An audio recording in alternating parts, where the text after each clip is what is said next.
Perburuan eksoplanet dan bentuk kehidupan yang menarik di suatu tempat di luar sana, di bentangan alam semesta yang luas, masih terus berlanjut. Tidak ada kata berhenti di sini. Pada dasarnya, kita sedang mencari bumi kedua, planet yang mirip dengan rumah kita dan tempat kita akhirnya bisa menemukan teman di luar angkasa. Kita tidak pilih-pilih, bentuk kehidupan apapun bisa, bahkan organisme seukuran bakteri sekalipun. Dan pencarian ini sebagian besar dilakukan di zona Lake Huni di sekeliling bintang-bintang lain. Kita juga menyebutnya zona Goldilocks. Zona ini merupakan area yang kondisinya pas untuk keberadaan air dalam bentuk cair, baik di permukaan planet maupun di permukaan bulan. Semakin panas sebuah bintang, semakin banyak ruang yang bisa kita jelajahi karena zona Lake Huni tersebar jauh. Dan dalam hal ruang angkasa tanpa batas yang belum banyak kita ketahui, ini adalah pekerjaan yang sangat berat. Makanya, kita menjadi penggemar katai merah. Ada ratusan miliar bintang di galaksi kita dan mungkin sekitar 80% di antaranya adalah katai merah. Bintang-bintang kecil ini jauh lebih dingin daripada matahari. Artinya, zona Lake Huni bintang-bintang ini jauh lebih kecil dan lebih dekat dengan bintang, sehingga kita lebih tahu di mana harus mencari planet. Planet-planet itu mengitari bintang induknya, dan pada suatu saat, bingo, dapat! Planet-planet itu melintas di depan bintang dan menghalangi sebagian cahayanya. Teleskop ruang angkasa Kepler telah membantu kita menemukan ribuan planet dengan metode ini, dan sebagian besar planet-planet tersebut mengorbit bintang katai merah. Sebagian dari planet-planet tersebut berukuran sama dengan bumi dan banyak di antaranya punya air hampir 25 kali lebih banyak daripada bumi. Mari kita lihat planet-planet yang ditemukan para ilmuwan. Aku mau menunjukkan sesuatu yang istimewa. Kamu sudah pernah mendengar tentang bumi super kan? Lebih masif dari bumi, lebih ringan dari Neptunus dan terbuat dari batuan, gas atau campuran keduanya. Beberapa di antaranya punya atmosfer yang tebal, sementara yang lain punya atmosfer yang tipis atau tidak ada sama sekali. Kamu mungkin juga pernah tahu soal Neptunus Mini. Planet-planet ini hampir sebesar Neptunus dan tidak seperti planet gas raksasa pada umumnya. Planet-planet ini punya inti yang padat.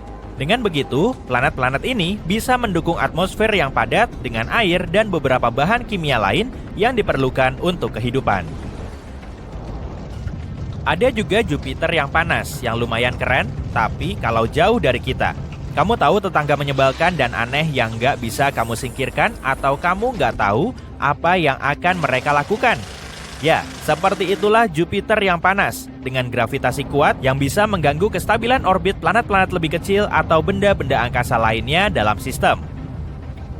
Kalau kita punya tetangga seperti itu, akan ada lebih banyak komet dan asteroid yang menabrak permukaan Jupiter. Untungnya, Jupiter kita adalah tetangga yang baik dan damai yang mengurusi urusannya sendiri, setidaknya untuk saat ini.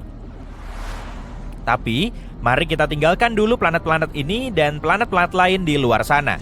Bayangkan kamu sedang berkeliling dengan pesawat ruang angkasa dan menemukan bola mata raksasa yang melayang-layang di kegelapan ruang angkasa dan menatap bintang pusat tata surya. Ini bukan monster. Semoga aja teman ruang angkasa yang akan kita temui di masa depan gak sebesar dan semenakutkan itu. Jadi, dia ini gak akan berkedip atau menoleh ke arahmu saat kamu mendekat. Ini sebenarnya adalah sebuah planet, sedikit aneh, tapi tetap keren banget. Dan ya, tebakanmu benar, kita menyebutnya planet bola mata. Planet bola mata ternyata sangat umum ditemukan. Selain itu, beberapa planet normal juga berpotensi menjadi planet bola mata. Planet bola mata terbentuk saat materi dan debu terakumulasi di sekeliling bintang dan berangsur-angsur berubah menjadi objek padat. Benda itu mulai berputar. Seiring waktu, gravitasi bintang menarik planet dan memperlambat rotasinya hingga akhirnya planet terkunci pasang surut. Artinya, satu belahan planet selalu menghadap ke arah bintang, sedangkan belahan lainnya selalu berada dalam kegelapan. Kita juga punya contoh bagus fenomena ini di dekat kita. Bulan mengelilingi bumi sebulan sekali. Dibutuhkan waktu yang sama untuk berputar satu kali pada porosnya. Dengan begitu, kita selalu melihat wajah bulan yang sama. Siapa tahu, mungkin sisi lainnya lebih cantik. Ya, kalau kamu suka kawah dan semacamnya. Jadi, salah satu hal yang paling menarik dari planet bola mata adalah penampakannya. Kalau ada air di permukaannya, sisi yang menghadap ke bintang akan memiliki samudra biru yang jernih dan terang. Samudra yang ingin kita kunjungi jika kita berkesempatan berlibur ke luar angkasa. Dan sisi yang satunya lagi lebih cocok untuk para petualang yang menyukai lingkungan keras dan menantang. Karena berada dalam kegelapan yang konstan, kemungkinan besar planet ini akan sangat dingin dan tertutup es.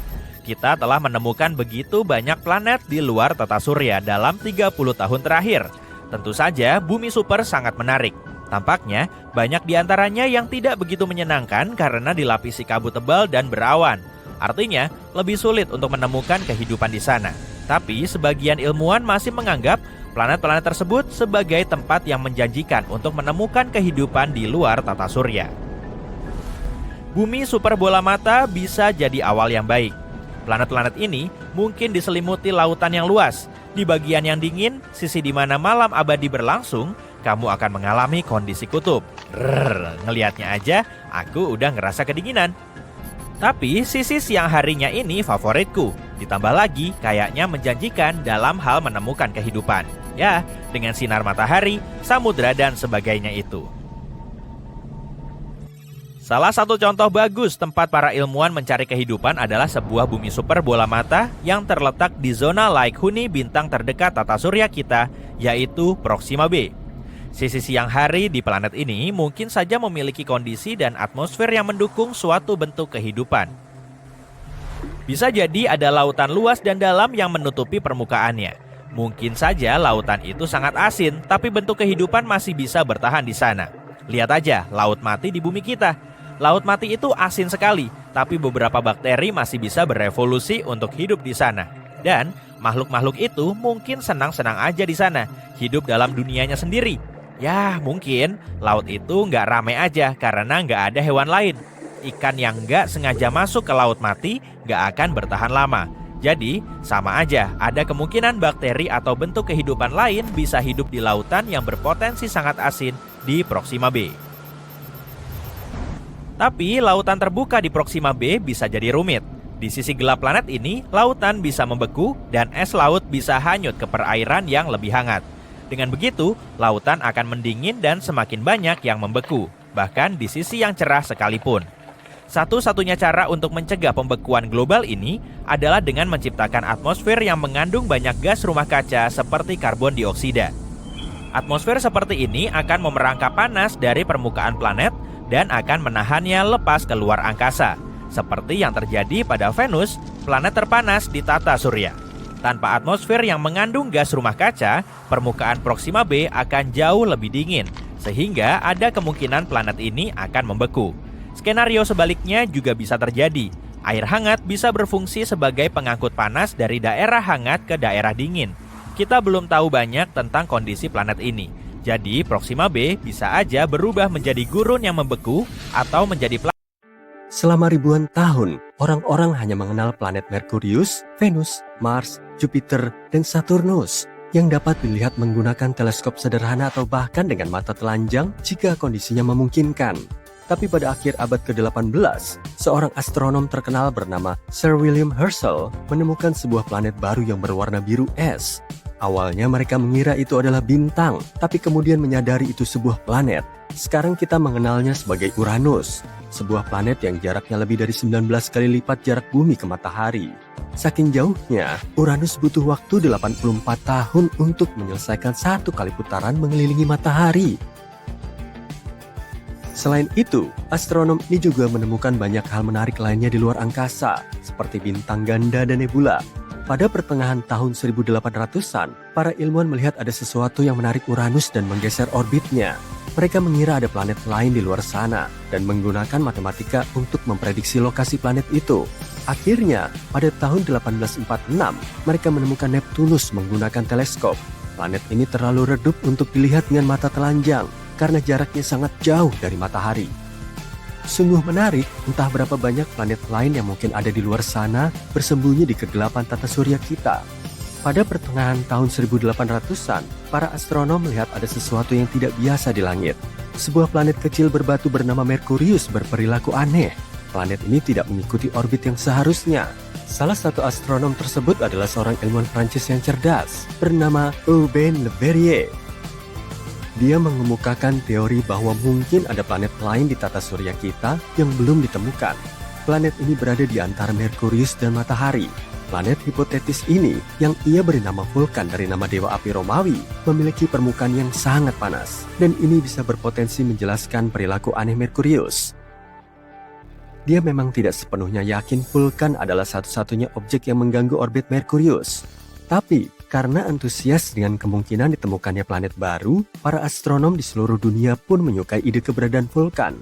Untuk sebuah planet yang belum ditemukan, banyak orang bertekad untuk mengembangkan ide dan mencari informasi tentangnya. Sebagian ilmuwan mengira tidak mungkin mereka melewatkan planet lain sebesar Merkurius. Rasanya sulit untuk tidak melihatnya. Tapi, ada kemungkinan planet yang lebih kecil berada di dalam orbit Merkurius yang jaraknya sangat dekat dengan Matahari, sehingga tidak ada yang bisa melihatnya.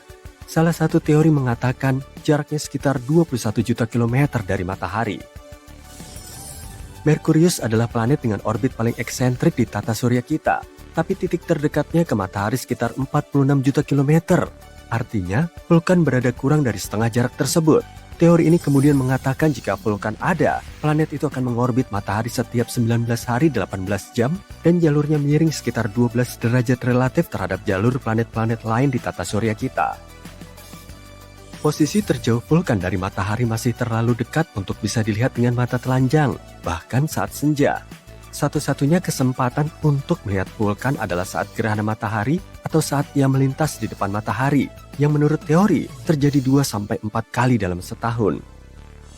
Mereka memiliki teori bahwa planet misterius ini berada sangat dekat dengan matahari, sehingga hanya bisa dilihat saat gerhana matahari total ketika bulan menghalangi cahaya matahari yang menyilaukan.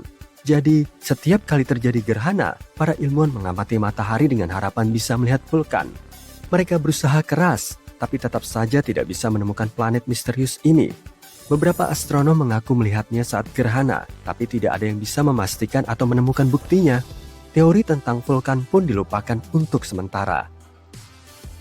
Einstein punya pemikiran berbeda. Kamu tahu tentang teori relativitas umumnya kan? Disitulah ia menyatakan bahwa gravitasi bukanlah suatu kekuatan alamiah, tapi hasil dari melengkungnya ruang waktu karena kehadiran objek-objek luar angkasa raksasa, seperti planet dan bintang.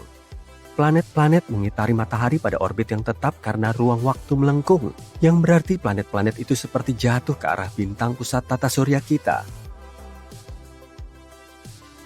Dan Einstein coba menjelaskan orbit Merkurius yang tidak biasa ini menggunakan teori relativitasnya. Tidak seperti planet-planet lain di tata surya kita, orbit Merkurius tidak melingkar. Orbit Merkurius tampak sedikit bergelombang, seolah-olah ada kekuatan tak terlihat yang menariknya. Einstein mengatakan hal ini mungkin terjadi karena gravitasi matahari yang sangat besar membuat struktur ruang waktu di sekelilingnya melengkung. Menurutnya, ada kemungkinan ini sedikit mengubah orbit Merkurius. Butuh waktu cukup lama bagi komunitas ilmiah untuk menguji teori ini. Dan pada akhirnya, teori ini nampaknya merupakan penjelasan yang paling masuk akal. Meskipun teori Einstein memberi penjelasan yang lebih elegan terkait orbit Merkurius yang aneh, sebagian ilmuwan masih menaruh harapan pada Vulkan. Sangat sulit untuk melepas ide keberadaan Vulkan, karena Merkurius juga planet yang sangat sulit dilihat dari bumi. Tapi kemudian, semakin banyak ilmuwan yang mulai menerima teori Einstein melebihi imajinasi mereka. Dan mereka pun mengamati gerhana matahari total, khususnya untuk menguji teori relativitas Einstein, bukan karena Vulkan. Vulkan bukan satu-satunya planet hipotetis yang banyak dibicarakan. Di era yang lebih modern, beberapa percaya kemungkinan adanya planet misterius yang bersembunyi di bagian luar tata surya kita. Tapi yang satu ini lebih mungkin. Memang belum ada yang melihatnya secara langsung. Tapi simulasi komputer menunjukkan bahwa planet 9 atau planet X ini mungkin ada di suatu tempat lebih jauh dari Neptunus. Neptunus dan planet X bisa jadi berukuran sama. Planet X mungkin 10 kali lebih masif daripada bumi dan mengitari matahari dalam orbit lonjong yang jaraknya sekitar 20 kali lebih jauh dari matahari daripada Neptunus. 1 tahun di sana bisa berlangsung antara 10.000 hingga 20.000 tahun bumi.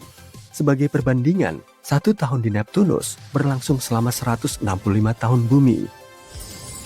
Objek sebesar ini yang bergerak di luar Neptunus bisa menjelaskan orbit yang tidak biasa dari objek-objek kecil di sabuk Kuiper. Sabuk Kuiper adalah area di tata surya kita yang berada di luar Neptunus dan orbitnya. Dan kemungkinan besar ada banyak asteroid, komet, serta benda-benda kecil lainnya di sana yang sebagian besar tersusun dari es. Ada planet hipotetis lain yang bernama Nibiru. Masih ingat rumor soal kiamat pada tahun 2012?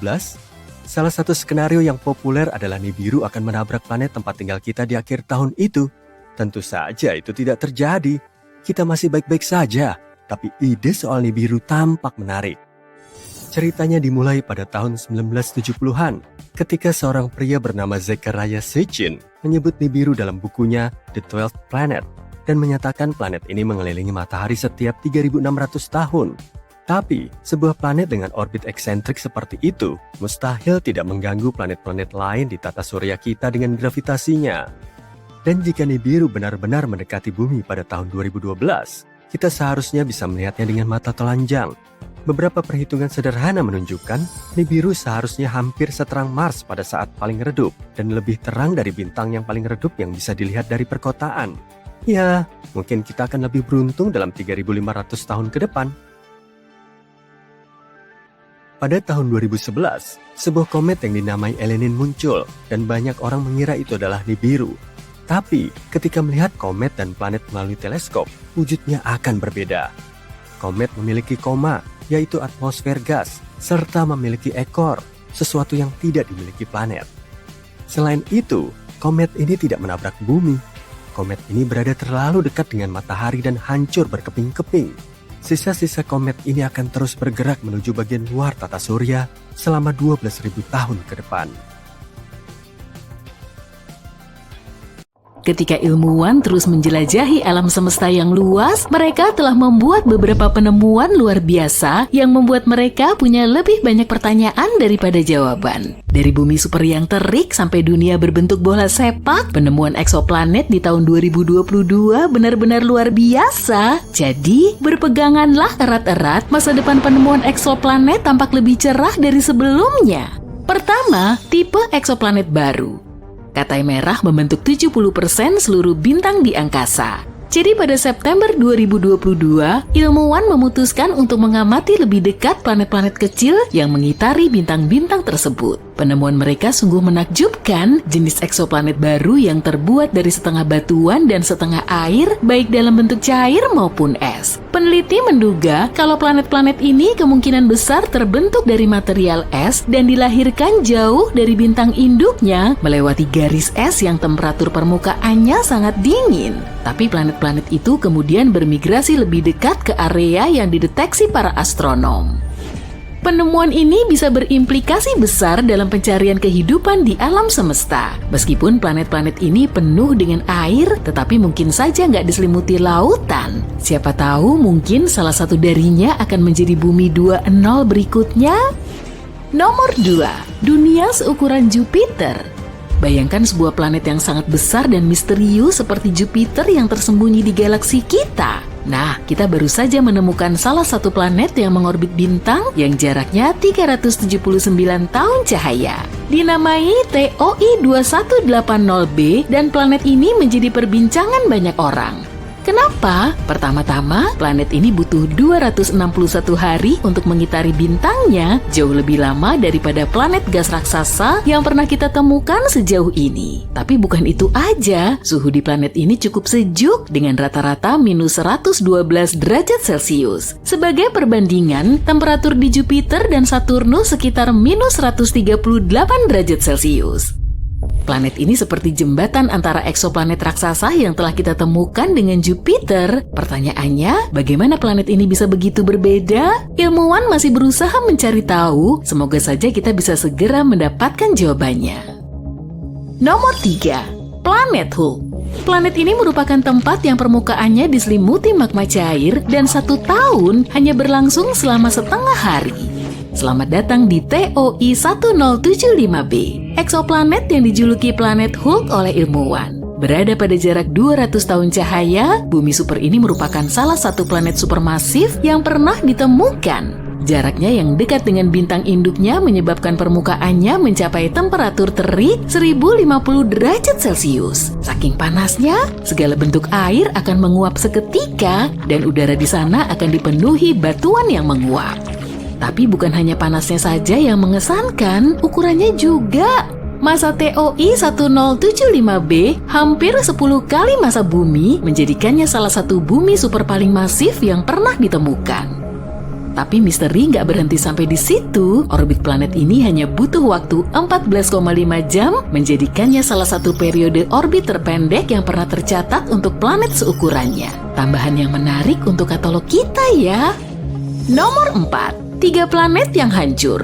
Astronom menemukan 3 planet yang berputar-putar dalam tarian berbahaya di samping bintang-bintang yang perlahan-lahan meredup. 1 dekade lalu, ilmuwan gak pernah membayangkan kalau planet-planet seperti itu bisa ada. Planet-planet gas raksasa yang ukurannya mirip Jupiter ini mengorbit terlalu dekat dengan bintang induknya yang mulai meredup. Pada dasarnya, planet-planet ini dalam bahaya. Contohnya planet yang diberi nama TOI 2337b ini, orbitnya kemungkinan besar akan membawanya meluncur ke pelukan bintang induknya dalam waktu kurang dari 1 juta tahun. Saat itu aku pasti udah nggak ada. Ketika bintang-bintang ini memasuki hari-hari terakhirnya, bintang-bintang menarik planet-planet di dekatnya seperti lubang hitam, mengubah orbitnya, dan berpotensi menyebabkan tabrakan dahsyat. Dan ketika planet-planet ini semakin dekat dengan bintangnya, atmosfernya akan memanas dan mengembang, menyebabkan perbedaan kerapatan yang mencengangkan. Namun, terlepas dari malapetaka dan kesuramannya, mempelajari planet-planet ini bisa memberi kita wawasan berharga tentang evolusi tata surya. Nomor 5. Planet dengan atmosfer barium. Ini adalah 2 planet yang panas dan membara yang atmosfernya terbuat dari elemen terberat yang pernah ditemukan di eksoplanet. Barium. Kedua planet yang dikenal sebagai WASP-76b dan WASP-121b ini merupakan planet gas raksasa yang sangat panas dan disebut Jupiter panas yang mengorbit sangat dekat dengan bintang induknya. Planet-planet ini pada dasarnya seperti bola api raksasa dengan satu sisi menghadap ke bintang dengan temperatur yang cukup panas untuk menguapkan besi serta logam-logam lainnya. Tapi ketika uap besi yang panas itu tertiup ke sisi planet yang lebih dingin di malam hari, uap besi berubah menjadi cairan dan jatuh sebagai hujan besi. Planet-planet ini menyimpan kejutan istimewa bagi kita. Barium merupakan logam berat sekitar 2,5 kali lebih berat dari besi, namun para ilmuwan berhasil mendeteksinya di lapisan atas atmosfer planet-planet tersebut. Ini benar-benar misteri dan teka-teki yang masih kita coba pecahkan. Bayangkan kalau kita mendarat di planet seperti ini dan melihat hujan besi dan barium yang sangat banyak di langitnya. Itu akan sangat mengerikan. Nomor 6. Planet sepak bola. Bersiaplah untuk terpukau para penggemar ruang angkasa. Karena kita baru saja menemukan planet berbentuk bola dan planet ini nggak seperti planet yang pernah kita lihat sebelumnya. Perkenalkan, WASP-103b. Eksoplanet ultrapanas yang berjarak lebih dari 1000 tahun cahaya dari bumi. Planet gas raksasa ini berada sangat dekat dengan bintang induknya sehingga bentuknya meregang akibat gaya gravitasi yang kuat. Tapi ini bukan sekedar permainan pengubah bentuk yang seru, tapi juga penemuan ilmiah yang berharga. Dengan mempelajari lintasan planet di bintang induknya, untuk pertama kalinya kita bisa mengukur perubahan bentuk planet. Ini seperti memotret planet yang sedang bergerak dan memberi kita wawasan tentang kondisi ekstrim yang bisa dialami planet-planet tersebut. Ini benar-benar penemuan yang luar biasa. Nomor 7. Cahaya zodiak. Siap untuk cerita hantu kosmik? Ilmuwan dan siswa sekolah menengah di Tiongkok telah menemukan fenomena menyeramkan di 3 eksoplanet yang jauh. Fenomena ini disebut cahaya zodiak, yaitu cahaya yang mirip dengan cahaya yang kita lihat di bumi saat matahari terbenam. Tapi ini bukan sekedar pertunjukan cahaya yang menakutkan, bisa jadi ini merupakan petunjuk tentang susunan planet-planet yang berpotensi untuk dihuni. Bayangkan melihat matahari terbenam dari tempat gelap di bumi dan alih-alih kegelapan yang muncul justru segitiga cahaya. Itulah cahaya zodiak. Cahaya ini disebabkan oleh cahaya matahari yang memantul dari partikel-partikel debu yang memenuhi tata surya, sisa-sisa asteroid, dan komet. tim peneliti menganalisis 47 eksoplanet yang berpotensi laik huni dan menemukan kalau 3 di antaranya yaitu Kepler 69c, Kepler 1229b, dan Kepler 395c yang merupakan bumi super punya tanda-tanda cahaya ini. Penemuan ini lebih dari sekedar fenomena yang menyeramkan. Penemuan ini bisa mengungkap informasi mengenai keberadaan asteroid dan komet di sistem eksoplanet yang mungkin sulit dideteksi dengan cara lain. Jadi ini sangat bagus. Nomor 8. Planet dengan awan silikat. Perkenalkan VHS 1256b. Bukan sistem perekaman video rumahan ya, tapi sebuah dunia yang aneh dan eksotis yang diselimuti misteri dan keajaiban. Sebuah tempat di mana awan terbuat dari pasir dan langit selalu berwarna merah. Ini bukan cerita fiksi ilmiah, tapi penemuan nyata yang dibuat oleh pemikir brilian di NASA. Ini adalah eksoplanet katai coklat yang sedang membuat heboh komunitas astronomi. Planet ini terlalu masif untuk sebuah planet, hampir 20 kali lebih besar dari Jupiter, tapi bukan bintang. Planet ini berada di antara keduanya, sebuah teka-teki kosmik yang sulit didefinisikan. Namun, yang benar-benar gila dari VHS 1256b adalah atmosfernya. Para ilmuwan menemukan kalau dunia aneh ini diselimuti awan. Sepertinya ilmuwan menemukan objek aneh di luar angkasa, dan belum yakin apakah itu bintang atau planet. Objek ini berjarak 1400 tahun cahaya dari kita. Ini mempertanyakan pemahaman kita tentang alam semesta. Inilah dilemanya. Kita bisa tahu apakah itu bintang atau planet berdasarkan massa atau jumlah materinya. Bintang memiliki massa yang sangat besar. Hal itu memberi mereka gravitasi yang kuat yang menekan mereka dengan sangat rapat. Tekanan itu menciptakan suhu tinggi di dalamnya, sehingga mereka bersinar terang. Planet memiliki massa yang lebih kecil, jadi gravitasinya juga lebih lemah. Mereka tidak mengalami tekanan atau suhu tinggi seperti bintang. Sebaliknya, planet bersinar karena memantulkan cahaya dari bintang mereka, seperti yang dilakukan bumi kita yang indah terhadap matahari kita.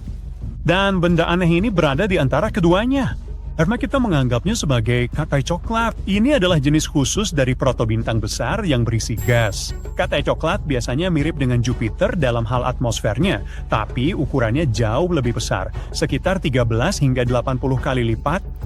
Jika katai coklat bermassa di atas 80 kali Jupiter, ia mulai membakar hidrogen biasa layaknya bintang. Hal ini membuat bintang bersinar terang. Tapi biasanya tidak begitu. Katai coklat tidak sepanas bintang. Ketidakmampuan mereka membakar hidrogen bahkan membuat mereka dijuluki sebagai bintang gagal. Suhu mereka sekitar 4000 derajat Fahrenheit, lebih dingin dari kebanyakan bintang. Tapi objek ini berbeda. Suhu objek ini mencapai 13.900 derajat Fahrenheit. Sekarang, mari bandingkan dengan yang lebih dekat. Hari terpanas dalam sejarah pernah tercatat terjadi di Death Valley, California.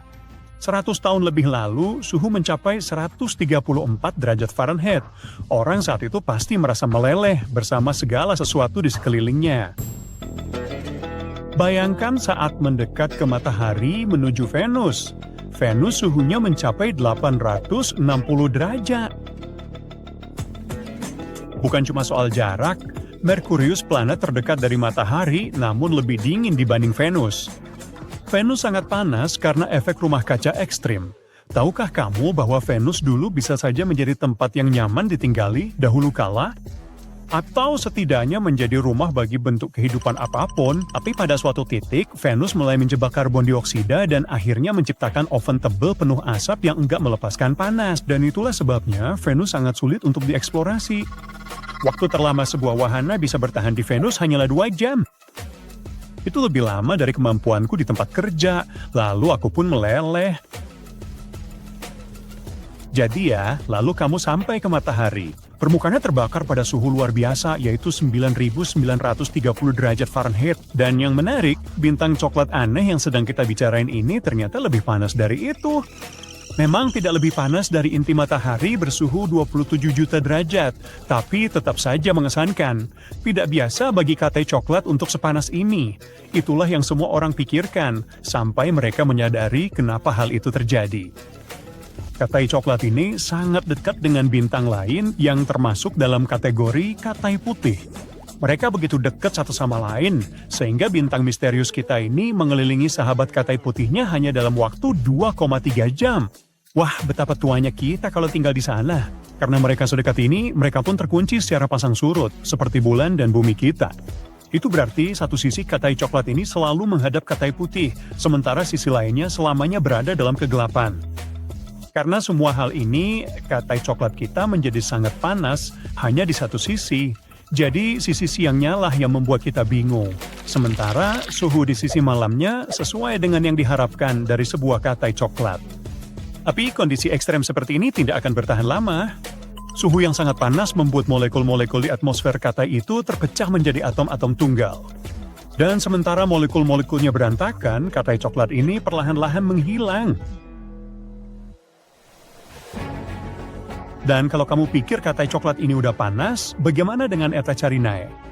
Ini adalah sebuah bintang yang terletak sekitar 7.500 tahun cahaya dari bumi dan termasuk dalam kelompok elit bintang yang kita sebut variabel biru bercahaya. Seorang astronom pertama kali memperhatikannya pada abad ke-17. Tapi waktu itu bintang ini hanyalah bintang biasa dengan kecerahan sedang.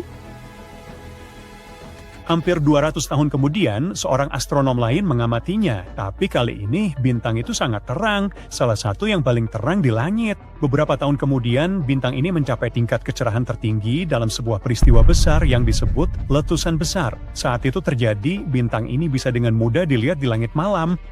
Bintang ini memancarkan cahaya sebanyak ledakan supernova. Keadaannya bertahan beberapa tahun, hal tak lazim bagi bintang meledak. Usai puncaknya, bintang itu pun mulai meredup. Tapi ia masih ragu dan tetap hidup, meski kini jauh lebih redup dari sebelumnya. Sekitar Eta Carinae pun ada nebula. Nebula itu berupa cangkang gas dan debu dari letusan besar. Nebula itu bahkan menghalangi sebagian cahaya dari bintang tersebut. Eta Carinae adalah sistem bintang ganda. Itu berarti ada dua bintang yang saling mengelilingi satu sama lain. Salah satu komponennya memiliki suhu sekitar 26.500 derajat dan yang lainnya 62.500 derajat. Bintang utama di sistem Eta Carinae, yang merupakan yang paling masif dari keduanya, 100 kali lebih berat dari matahari kita. Karena masanya yang sangat besar, para ilmuwan memprediksi bahwa bintang ini pada akhirnya akan meledak dalam peristiwa dahsyat yang dikenal sebagai supernova. Tapi itu tidak akan terjadi dalam beberapa ribu tahun ke depan. Jadi sampai di sini, kamu mungkin udah bisa menebak apa benda terpanas di alam semesta. Ada, jawabannya adalah supernova. Supernova adalah penanda bahwa kehidupan sebuah bintang telah berakhir. Kita sedang membicarakan ledakan paling dahsyat di luar angkasa. Ledakan ini terjadi ketika sebuah bintang yang masanya antara 8 sampai 40 kali lebih besar dari matahari kita runtuh. Inti bintang itu udah tidak bisa lagi menghasilkan cukup energi melalui proses yang disebut fusi. Bintang itu bahkan tidak sanggup menahan gravitasinya sendiri. Ini seperti kelelahan total pada bintang. Terlalu banyak beban tak tertanggung. Dan intinya pun kolaps begitu aja. Saat supernova, suhu di inti bintang bisa 6.000 kali lebih panas dari inti matahari. Atau kadang-kadang jenis bintang tertentu yang disebut katai putih tiba-tiba memulai lagi fusi nuklirnya. Dan boom, terjadilah supernova lagi. Supernova Kepler terjadi pada awal abad ke-17, dan itu adalah peristiwa supernova besar terakhir yang benar-benar kita amati langsung dari bumi. Rata-rata, supernova di galaksi kita terjadi 3 kali seabad. Kita pernah melihat supernova pada tahun 1987 ketika bintang biru super raksasa meledak di galaksi satelit Bima Sakti, yaitu awan Magellan besar. Ledakan ini begitu dahsyat, orang-orang bahkan bisa melihatnya dengan mata telanjang, meskipun jaraknya sangat luar biasa jauh. 168.000 tahun cahaya dari planet kita. Topik yang seru buat hari-hari musim panas. Tapi coba deh lihat yang satu ini. Kita juga bisa membahas tentang hal terpanas yang pernah diciptakan manusia. Dan itu dibuat di tempat yang mengejutkan. Swiss, bukan. Kita bukan ngomongin coklat panas super pedas. Sekelompok ilmuwan di sana menciptakan sub-sub atomik yang disebut plasma quark gluon. Dalam percobaan ini, suhunya mencapai 250.000 kali lebih panas dari inti matahari. Tujuan dari percobaan ini adalah untuk menciptakan kembali kondisi yang ada sesaat setelah Big Bang, ketika alam semesta masih dalam keadaan kacau. Oke, mari kita bahas yang lebih ekstrim. Secara teori, suhu bisa lebih panas lagi. Pernah dengar tentang suhu Planck? Itu suhu luar biasa panas dengan angka sangat tinggi, sampai kita nggak bisa membayangkannya. Supernova itu seperti teh hangat dibandingkan dengan kegilaan ini. Dan siapa juga yang tahu apa yang terjadi pada materi di suhu setinggi ini? Oke, saya selesai. Sekarang kami kembalikan kamu ke alam semesta yang biasa. Sampai jumpa. Sekarang, jika bumi sebesar koin 500 perak, Neptunus akan sebesar bola bisbol. Itu memang mengesankan, tapi masih belum seberapa dibandingkan dengan planet ke-9 raksasa yang mungkin sedang bersembunyi di luar sana. Sekarang, kisah penemuan planet 9 kita mungkin akhirnya telah mencapai akhir. Ternyata, masalahnya bukan pada di mana kita mencari, tapi bagaimana caranya. Dan para peneliti mungkin baru saja membuat penemuan terbesar di tata surya dalam beberapa dekade terakhir. Jadi gini, ide untuk menemukan planet di luar Neptunus sudah ada sejak bertahun-tahun lalu. Saya tahu, waktu di sekolah dulu, kamu mungkin belajar bahwa planet ke-9 itu Pluto. Tapi lupain Pluto. Sejak tahun 2006, Pluto sudah diturunkan ke kategori yang kurang bergengsi. Yang saya maksud adalah planet 9, sebuah planet raksasa hipotetis yang bisa jadi tetangga kosmik kita. Kita memang belum pernah benar-benar melihatnya, tapi para ilmuwan cukup yakin planet itu ada di luar sana, bersembunyi di bagian luar tata surya. Untuk menjelaskan kenapa mereka berpikir begitu, kita butuh selembar kertas. Ini ada satu. Kita taruh koin di atasnya, dan tiba-tiba koin itu mulai bergerak. Kecuali kita sedang bicara soal kekuatan super, nggak mungkin koin itu bisa bergerak sendiri kan? Jadi, kamu pasti mikir ada seseorang di sisi lain, pegang magnet dan menggerakkannya. Kamu nggak bisa lihat magnetnya, tapi itu menjelaskan kenapa koinnya bergerak. Itu kurang lebih yang terjadi dengan planet 9. Kita nggak bisa melihatnya, kita juga belum bisa membuktikannya. Tapi keberadaannya bisa menjelaskan gerakan aneh yang kita lihat di luar angkasa sana. Misalnya, planet-planet di tata surya kita mengorbit pada bidang datar yang miring sekitar 6 derajat terhadap matahari. Tapi, kenapa 6 derajat? Ya, nggak ada yang benar-benar tahu pas nih. Beberapa ilmuwan berpikir orbit-orbit itu mungkin sedikit miring karena tarikan dari planet ke-9. Keberadaannya juga bisa menjelaskan jalur-jalur aneh benda-benda kecil di sabuk Kuiper yang jauh. Sebuah wilayah yang penuh dengan puing-puing es dan membentang jauh melampaui orbit Neptunus. Pada tahun 2016, para peneliti dari Caltech menerbitkan sebuah studi tentang planet 9. Mereka menyarankan bahwa masanya bisa sekitar 10 kali massa bumi dan mengikuti jalur yang sangat lonjong. Secara ilmiah, itu artinya butuh waktu sangat lama untuk menyelesaikan satu putaran mengelilingi matahari. Karena itu, planet ini akan berada di bagian luar tata surya. Maksud saya benar-benar sangat jauh.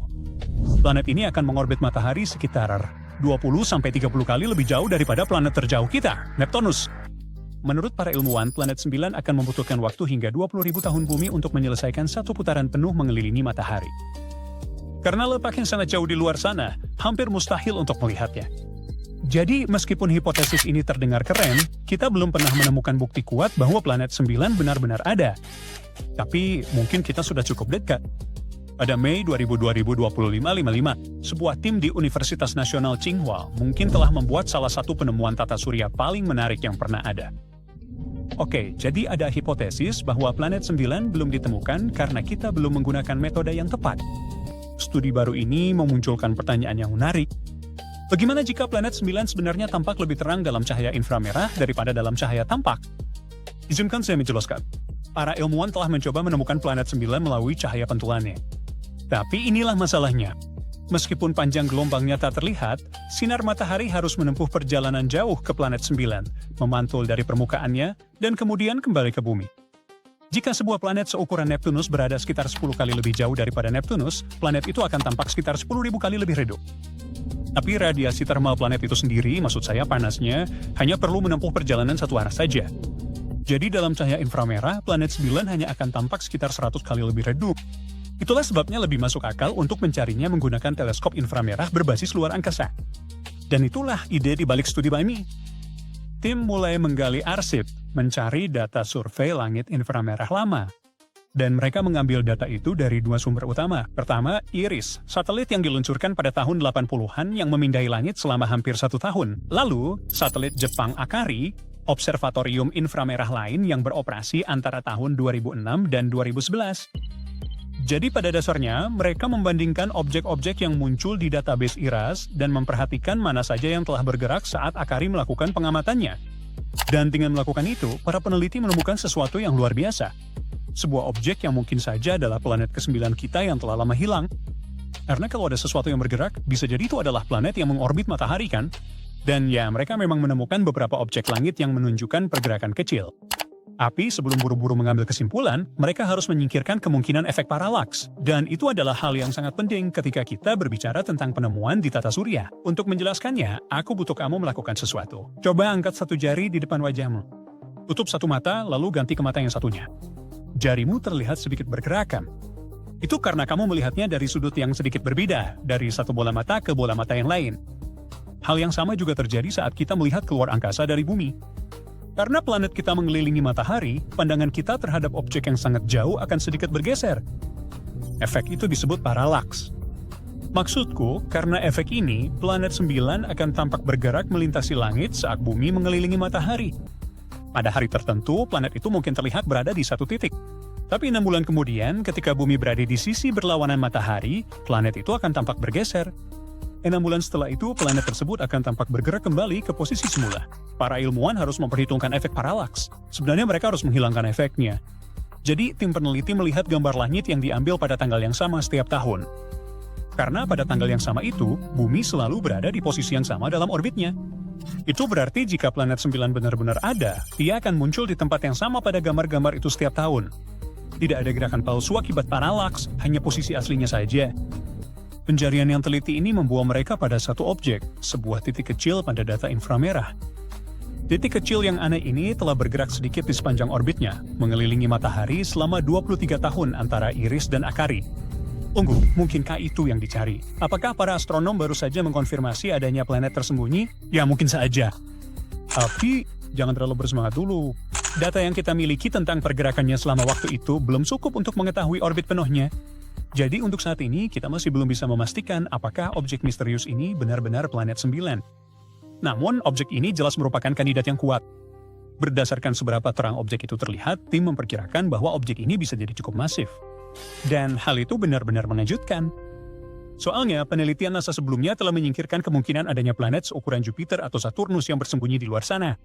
Tapi dunia yang lebih kecil bisa saja luput dari deteksi. Jadi para ilmuwan mencari sesuatu yang sedikit lebih besar dari bumi. Tapi ternyata, planet misterius ini mungkin lebih masif daripada Neptunus. Sekarang, setelah mereka menemukan planet 9, setidaknya diduga begitu, rencananya adalah terus melacaknya dan mengumpulkan data baru. Tapi jangan kira jalan ke depan akan mudah. Karena sejak satelit Akari pertama kali menemukannya, objek itu tidak diam di tempat. Sejak saat itu, objek tersebut terus bergerak perlahan di luar angkasa. Jadi sekarang para ilmuwan harus menggunakan teleskop biasa di bumi untuk mencarinya lagi. Dan inilah bagian yang rumit. Mereka tidak benar-benar yakin kemana objek itu bergerak. Jadi mereka harus mencari di area langit yang cukup luas. Dan sejauh ini belum ditemukan objek yang cocok. Apakah ini benar-benar akan menjadi penemuan planet 9 atau tidak, hanya waktu yang bisa menjawab. Untuk saat ini, keberadaannya masih menjadi perdebatan. Tapi Minan, dengan teknologi baru yang canggih dalam waktu dekat, seperti teleskop luar angkasa Nancy Grace Roman milik NASA, para astronom kini lebih bertekad dari sebelumnya untuk mengungkap kebenaran. Dan jika planet 9 memang benar-benar ada di luar sana, bersembunyi di tepian dingin dan gelap tata surya kita, tempat persembunyiannya semakin sedikit. Dari planet-planet dengan hujan kaca dan lautan lava, hingga dunia dengan 3 matahari dan berlian raksasa, alam semesta kita penuh dengan kejutan. Kadang-kadang kita menemukan benda langit yang seharusnya bahkan tidak bisa ada. Tapi meskipun secara logika tidak masuk akal, mereka tetap hidup dan berkembang. Pada tahun 2023, kita menemukan satu lagi planet yang mustahil, TOI 5295b. Sekali lagi, alam semesta kita ternyata jauh lebih rumit daripada yang kita kira, dan ini bukan satu-satunya planet aneh yang telah kita temukan dalam beberapa tahun terakhir. Jadi, mari kita lihat beberapa planet mustahil ini. TOI 5205b adalah yang pertama dalam daftar. Ini adalah planet yang ukurannya luar biasa besar yang mengorbit sebuah bintang kecil. Planet ini terletak sekitar 280 tahun cahaya dari bumi. Itu berjarak kuadriliun mil. Tapi dalam skala kosmik, itu sebenarnya cukup dekat. Planet ini baru aja ditemukan pada tahun 2023. Jadi, apa yang membuatnya begitu istimewa? Karena planet ini tidak mengikuti aturan pembentukan planet seperti planet-planet lain di sekitarnya. TOI 5205b agak pemberontak karena mengorbit bintang Katai Merah kecil yang hanya 4 kali lebih besar dari Jupiter. Apa yang aneh dari planet ini, kamu tanya? Jadi begini, Katai Merah itu pada dasarnya seperti anak paling kecil di dunia bintang. Jenis bintang ini cukup dingin, sekitar 2 kali lebih dingin dari matahari. Mereka punya semburat kemerahan, makanya namanya begitu. Dan ya, bintang memang bekerja dengan cara yang cukup aneh. Semakin dekat warnanya ke merah, semakin dingin. Dan semakin dekat ke biru, semakin panas. Aku bukan pembuat aturannya. Pokoknya karena semua ini, mereka nggak terlalu terang. Jadi tanpa teleskop yang bagus, kamu nggak akan bisa melihat mereka di langit. Tapi mereka bukan cuma pecundang luar angkasa, mereka justru bintang paling umum di alam semesta. Mereka juga hidup jauh lebih lama daripada matahari kita. Dan berkat hal itu, biasanya mereka punya banyak planet berbeda yang mengelilingi mereka, termasuk yang mirip dengan bumi kita. Jadi, kalau suatu hari kita memutuskan mencari rumah baru, bisa jadi itu akan berada di dekat bintang Katai Merah. Tapi ada satu hal menarik tentang TOI 5205b, planet ini adalah raksasa gas. Raksasa gas, seperti misalnya Jupiter atau Saturnus, adalah monster-monster di alam semesta. Planet-planet ini sebagian besar terdiri dari gas seperti hidrogen dan helium. Mereka tidak punya permukaan padat seperti bumi atau Mars, jadi kamu tidak bisa benar-benar mendarat di sana tanpa hancur karena tekanan yang sangat besar. Dan mereka disebut raksasa memang bukan tanpa alasan. Mereka benar-benar sangat besar. Bahkan, kalau kamu menggabungkan semua planet lain di tata surya kita, ukurannya masih belum bisa menyaingi Jupiter. Dengan kata lain, mereka adalah pegulat penugas di keluarga planet. Jadi, gimana mungkin planet sebesar itu mengorbit bintang yang kecil dan lemah? Katai Merah biasanya dianggap terlalu kecil untuk memiliki planet gas raksasa. Selain itu, secara fisik hal itu mustahil, atau setidaknya begitulah yang kita kira. Tapi TOI 5205 punya rencana lain, dan tetap memutuskan untuk terbentuk di dekat Katai Merah. Ini seperti kacang polong kecil yang mengorbit di sekitar Lemon, yang terdengar tidak terlalu aneh sampai kamu ingat bahwa Jupiter di samping matahari kita itu seperti kacang polong di samping bola basket, hanya bintang yang benar-benar besar yang mampu mempertahankan planet sebesar itu di dekatnya. Hal ini membuat para astronom kebingungan, karena bertentangan dengan semua yang mereka pikir mereka tahu tentang pembentukan planet. Dan sementara kita mencoba mencari tahu bagaimana TOI 5205b bisa melanggar aturan, planet itu sendiri tampak cukup puas melaju di jalurnya melintasi kosmos. Dan dia bukan satu-satunya. Dalam beberapa tahun terakhir, para ilmuwan telah menemukan banyak planet terlarang seperti ini, jadi mari kita lihat yang lainnya. Misalnya TOI 3757-57b, sebuah planet raksasa dengan kerapatan seperti marshmallow. Bayangkan sebuah planet raksasa yang begitu lembut dan empuk seperti marshmallow yang mengambang di luar angkasa. Benar sekali. TOI 3757b adalah planet gas raksasa yang dijuluki planet marshmallow karena kerapatannya yang sangat rendah. Tentu saja, planet ini tidak bisa dimakan dan tidak imut seperti marshmallow sungguhan, tapi tetap aja pasti seru kalau bisa menyentuhnya. Planet ini ditemukan pada tahun 2022. Planet ini terletak di rasi bintang Auriga, sang kusir, berjarak 591 tahun cahaya dari kita. Sama kayak seperti yang sebelumnya, planet ini juga mengorbit di sekitar bintang Katai Merah. Dan coba bayangan, TOI 3757b hanya butuh sekitar 3 hari untuk menyelesaikan satu putaran orbit. Bayangin kalau kamu ulang tahun setiap 3 hari sekali. Planet ini juga sangat dekat dengan bintangnya, hanya sekitar 3,5 juta mil jauhnya. Sebagai perbandingan, jarak antara matahari dan planet terdekatnya, Merkurius, sekitar 36 juta mil. Jadi TOI 3757b itu benar-benar menempel di bintangnya. Semoga aja planet marshmallow ini nggak sampai gosong ya. Sekarang mari kita bahas bagaimana planet ini ditemuin.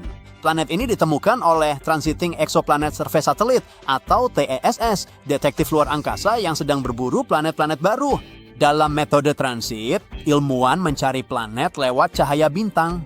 Saat planet melintas di depan bintang, ia menutupi sedikit cahayanya, sehingga bintang tampak meredup sejenak. Para ilmuwan bisa mendeteksi penurunan kecerahan ini dengan menggunakan instrumen khusus. Kalau penurunan itu terjadi secara teratur, mereka bisa tahu bahwa ada planet yang mengorbit bintang tersebut. Besar kecilnya penurunan kecerahan memberitahu para ilmuwan seberapa besar planet itu dan seberapa dekat jaraknya dengan bintang. Kalau penurunannya sangat kecil, itu berarti planetnya juga mungkin cukup kecil. Dan kalau penurunan itu terjadi lebih sering, itu berarti planetnya mungkin lebih dekat ke bintang. Dan inilah cara kita menemukan planet marshmallow kita dan banyak planet lainnya. Secara keseluruhan, TOI 3757b itu adalah planet yang menarik dan telah memikat imajinasi kita dengan sifat-sifat uniknya. Sekarang mari kita lanjut ke benda langit misterius berikutnya. TYC 89987601b yang berada di perbatasan antara planet dan bintang. Wah, namanya susah banget diucapin.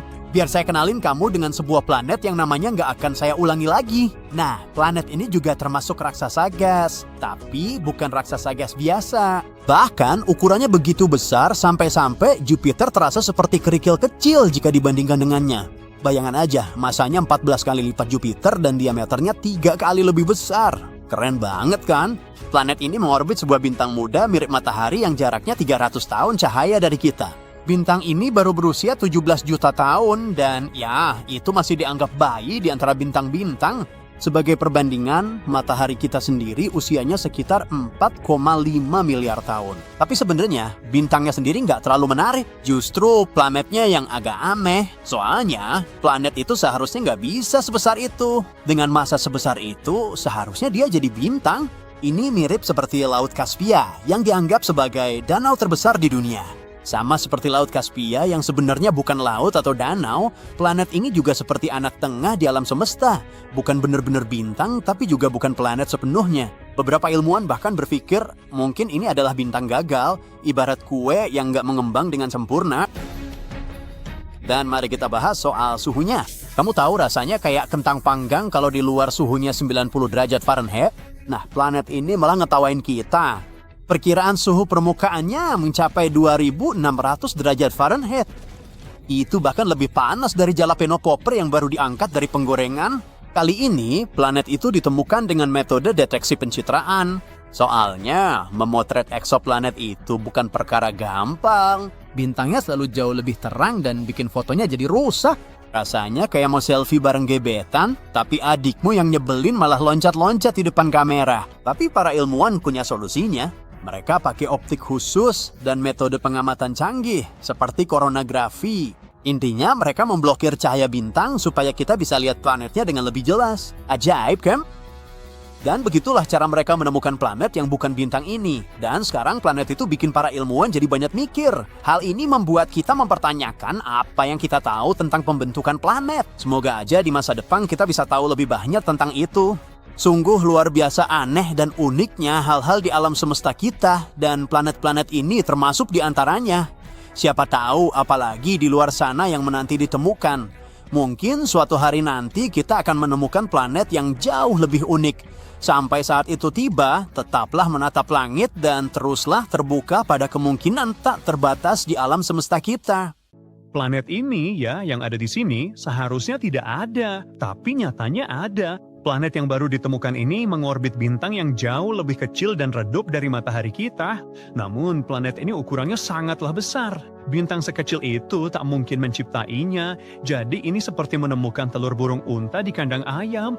Tim di Penn State membuat alat khusus bernama Habitable Zone Planet Finder. Ini instrumen yang dirancang untuk menemukan planet di sekitar bintang redup dan dingin. Alat ini terhubung ke teleskop besar di Texas. Alat ini mengamati cahaya bintang-bintang ini yang sebagian besar berupa inframerah dekat di luar jangkauan mata kita. Gawai ini bisa mendeteksi perubahan kecepatan bintang yang disebabkan oleh sebuah planet.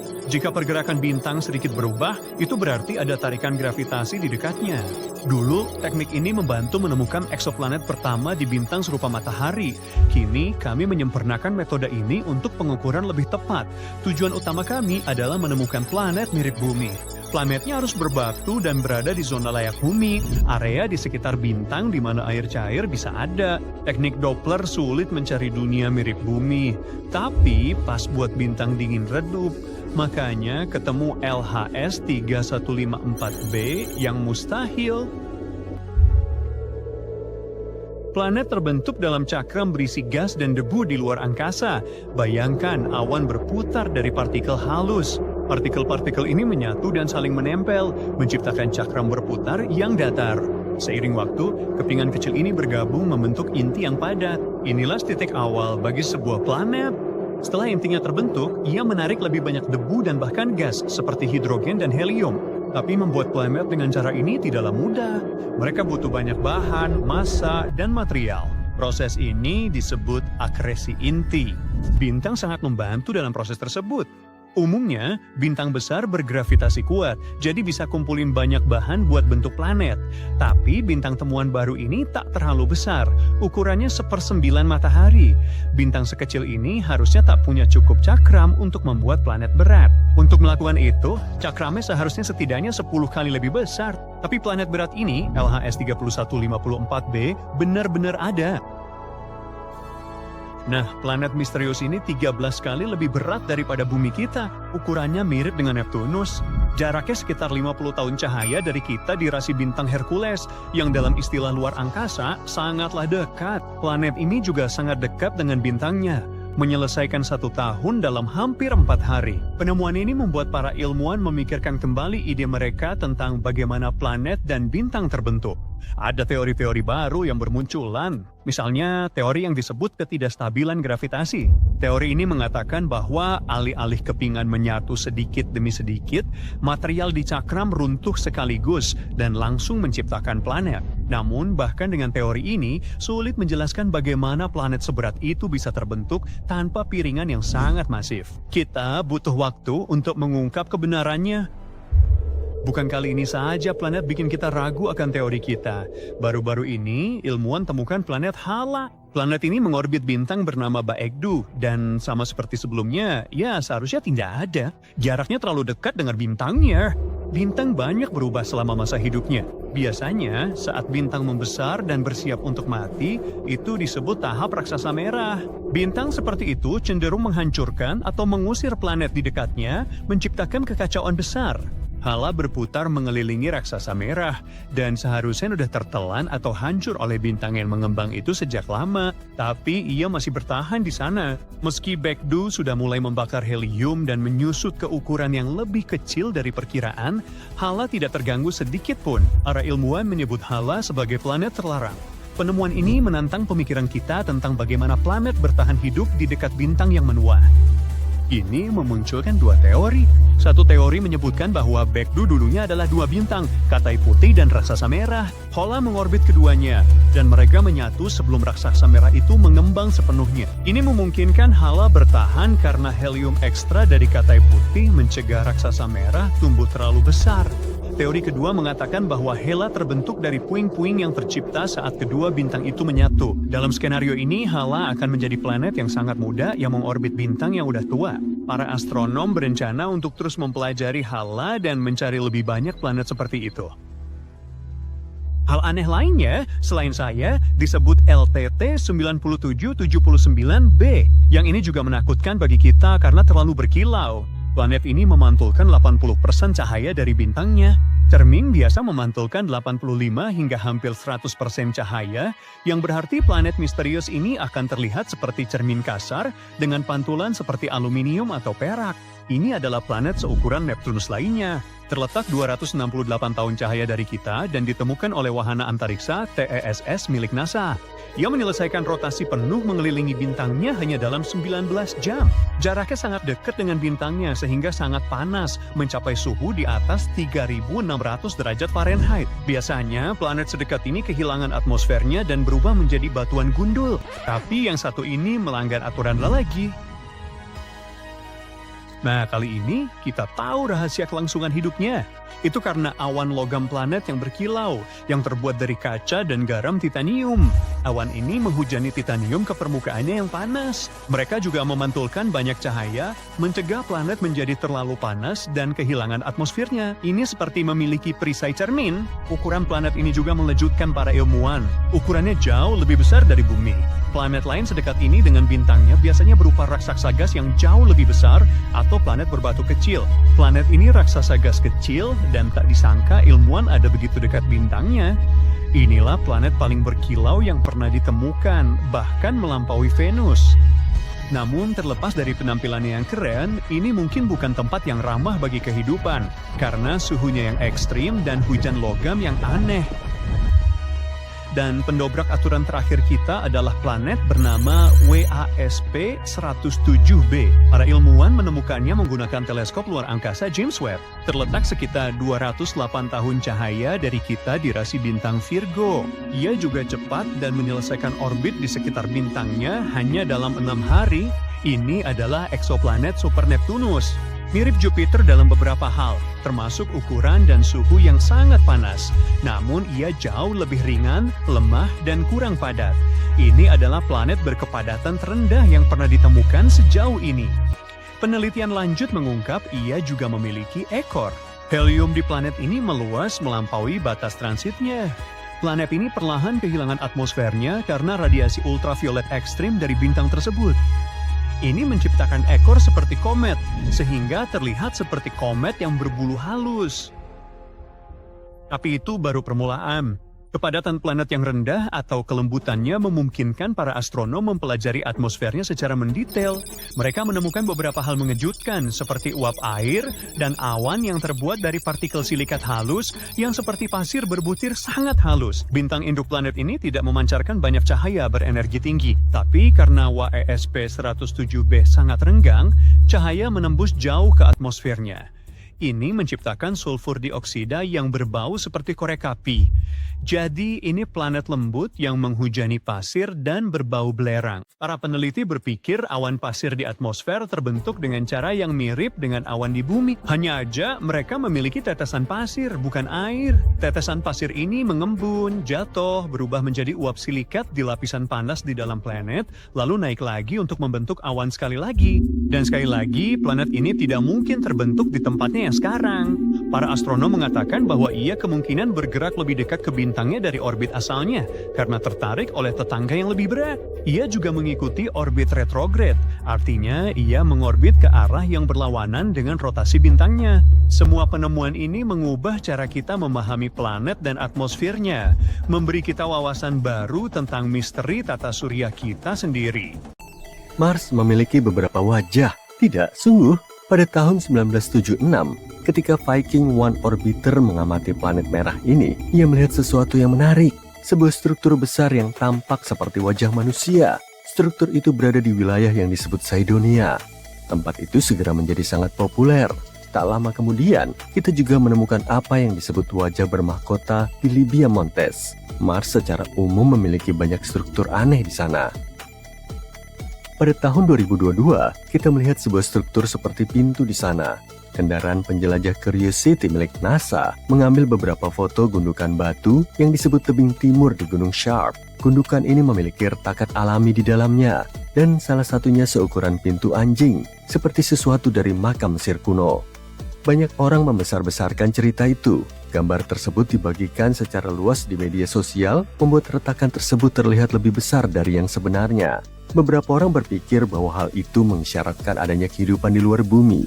Tapi setelah melihat lebih dekat, NASA menemukan bahwa itu hanyalah retakan sempit di medan berbatu.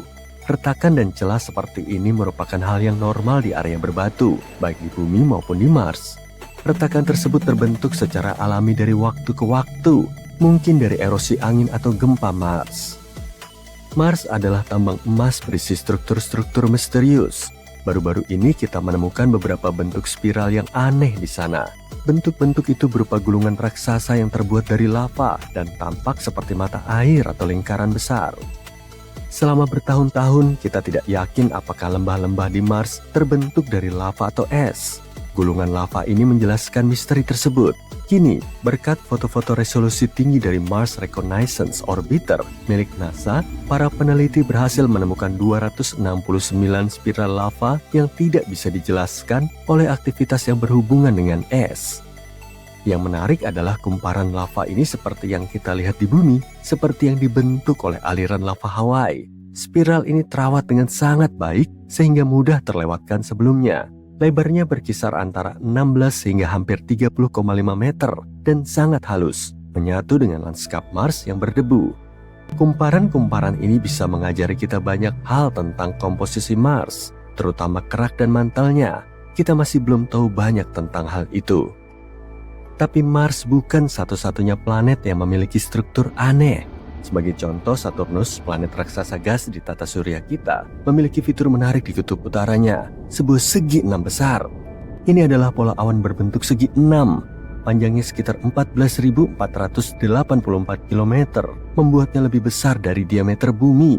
Awan ini diperkirakan merupakan aliran jet yang terbuat dari gas yang bergerak cepat, sekitar 322 km per jam. Segi 6 ini pertama kali ditemukan oleh misi Voyager pada tahun 80-an dan kemudian dilihat dari dekat oleh misi Cassini pada tahun 2006. Misi Cassini melihat adanya perubahan warna dari biru menjadi keemasan seiring berjalannya waktu.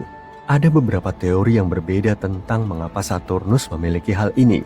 Salah satu teori mengatakan bahwa bentuknya terbentuk karena angin bergerak dengan kecepatan yang berbeda di dekat kutub Saturnus. Bentuk serupa juga pernah ditemukan dalam eksperimen di laboratorium ketika cairan diputar dengan kecepatan yang berbeda. Teori lain menyatakan bahwa aliran udara yang berputar lambat bersama dengan pola cuaca Saturnus yang khas mungkin menjadi penyebabnya. Pada tahun 2020, kita menemukan bahwa ketika badai dikelilingi oleh angin yang berputar ke arah yang berlawanan, badai tersebut dapat menciptakan bentuk segi 6 yang stabil. Sejauh ini, inilah penjelasan yang paling mungkin. Saturnus juga beruntung dengan bulan-bulan yang aneh. Salah satunya bernama Lapetus. Bulan ini memiliki ciri khas yang aneh, punggung besar yang melingkari bagian tengahnya seperti sabuk raksasa. Hal ini pada dasarnya membuatnya tampak seperti kenari raksasa. Di mana nutcrackerku? Punggung ini sangat tinggi menurut standar kita, sekitar 13 hingga 19 km dan membentang selebar 200 km. Punggungan ini menutupi lebih dari 3/4 permukaan bulan dan dianggap sebagai pegunungan terbesar ketiga di seluruh tata surya. Kita tidak tahu bagaimana punggungan yang sangat besar ini terbentuk. Punggungan ini tidak seperti punggungan yang ada di planet lain atau bulan lain. Ada satu teori, punggungan itu mungkin merupakan sisa-sisa bulan mati. Miliaran tahun yang lalu, tabrakan kolosal menghancurkan bongkahan-bongkahan materi di Lapetus. Potongan-potongan ini mengitari bulan membentuk bulan mini atau subsatelit. Seiring waktu, tarikan gravitasi Lapetus mencabik-cabik bulan mini ini dan menciptakan cincin puing-puing di sekelilingnya. Ketika puing-puing dari cincin-cincin ini jatuh kembali ke Lapetus, puing-puing tersebut membentuk punggungan besar yang kita lihat sekarang. Para astronom menduga proses ini terjadi dengan cepat, mungkin dalam waktu berabad-abad. Gravitasi Saturnus tidak ikut campur karena untungnya jarak Lapetus dengan Saturnus cukup jauh. Jika Lapetus berada lebih dekat dengan Saturnus, bulannya mungkin akan tertarik. Tapi kita perlu melakukan lebih banyak simulasi untuk melihat apakah teori ini benar. Titan, salah satu bulan Saturnus lainnya, juga memiliki keanehan yang terjadi di lautan Metana. Para ilmuwan telah menemukan titik-titik terang aneh yang disebut pulau-pulau ajaib yang tampaknya muncul dan menghilang seiring waktu. Kita tidak tahu apa itu. Atmosfer Titan dipenuhi dengan molekul-molekul organik kompleks yang menggumpal dan jatuh ke permukaan seperti salju. Pulau-pulau ajaib ini mungkin berupa gumpalan salju yang menyerap metana dan tenggelam dengan sangat lambat. Tapi ada masalah. Di dalam air, molekul-molekul saling menempel. Itulah sebabnya benda-benda bisa mengapung di atasnya. Tapi metana berbeda. Metana suka menarik molekul lain, sehingga membuat benda padat apapun langsung tenggelam. Namun, pulau ajaib ini tidak tenggelam. Ada teori yang mengatakan bahwa pulau-pulau ini mungkin seperti spons yang terbuat dari es dengan banyak lubang. Ketika potongan-potongan es yang berlubang ini terlepas dari tepi danau, mereka bisa mengapung di lautan Titan untuk sementara waktu sebelum akhirnya tenggelam. Ada juga gagasan lain, seperti gelembung gas nitrogen atau gelombang yang disebabkan oleh angin. kita perlu penelitian lebih lanjut agar mengetahui dengan pasti. Bulan memang aneh. Lihat saja bulan kita. Pada tahun 1971, kita menemukan sebuah petak dengan tanah yang hilang di bulan kita dan tampak seperti danau biru. Mereka menamai tempat misterius ini Ina. Kita pertama kali melihatnya selama misi Apollo 15 pada tahun 1971. Kemudian misi Apollo 17 mengambil gambar yang lebih jelas. Bintik yang berbentuk seperti huruf D kebiruan ini merupakan salah satu hal teraneh di bulan. Warna tersebut berasal dari batuan khusus yang kaya akan titanium yang disebut basalt. Batuan ini menutupi lantai Ina dan membuatnya terlihat biru. Ada juga area kebiruan di dekat tepi gundukan di dalam Ina. Ina sangat unik dan mungkin memiliki sejarah yang panjang. Ina mungkin memiliki aktivitas vulkanik dengan gundukan-gundukan yang berusia sekitar 3,5 miliar tahun.